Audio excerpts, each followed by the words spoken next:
Okay, we're continuing. This is from the book here, Prevent and Reverse Sleep Problems by me, Pete Rogers.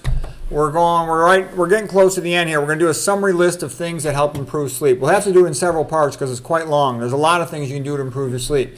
So, first of all, how much sleep do you need? For teenagers, 7 to 10 hours. For people 18 to 64, 7 to 9 hours.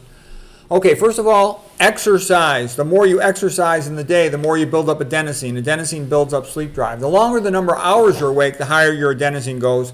But also, the more you exercise, the higher it goes. The more intense the exercise, the more adenosine. The longer you exercise, the more adenosine.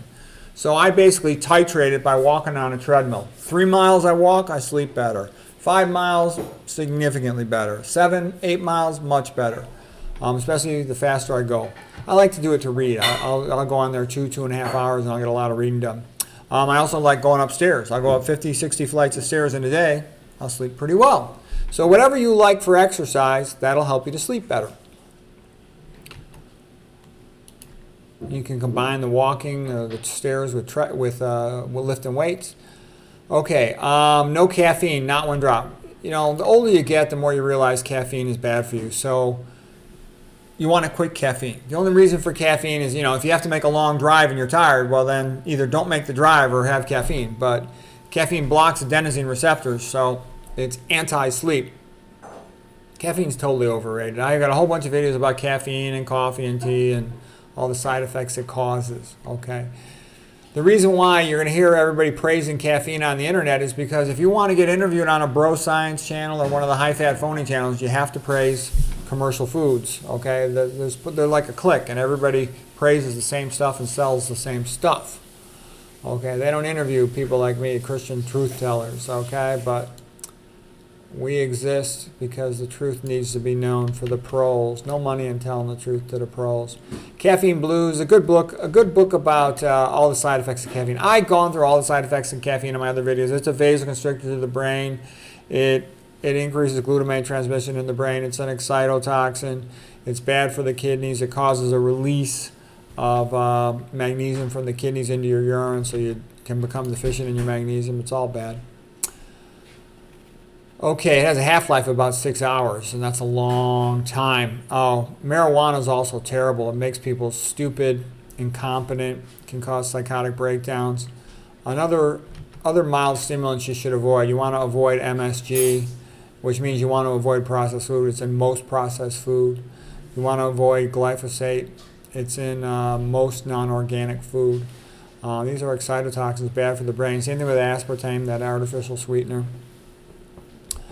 Okay, sulfites also can have an excitotoxin effect whereby they're converted into a metabolite that mimics the shape of glutamate, and it activates the NMDA receptor and is an excitotoxin.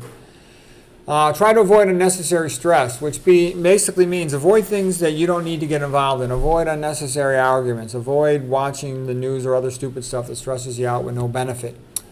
Have a strong sense of purpose in your life. My sense of purpose is, I believe I'm sort of like the combination modern Aristotle, Aquinas, and Irish monk. So I'm doing what I can to preserve the knowledge of true health that's not in the books, as well as of literature and culture, because civilization's headed back into barbarism. So I'm going to try to do my little part to prevent that. So you want to try to avoid obnoxious people. Do not smoke cigarettes, any form of tobacco. Do not vape. It's all bad for you. Marijuana, it's all bad for you.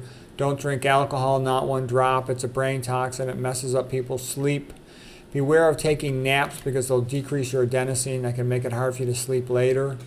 Dental amalgams are 50% mercury, and this outgasses gradually. This can lead to micromercurialism, so you have to wake up to void.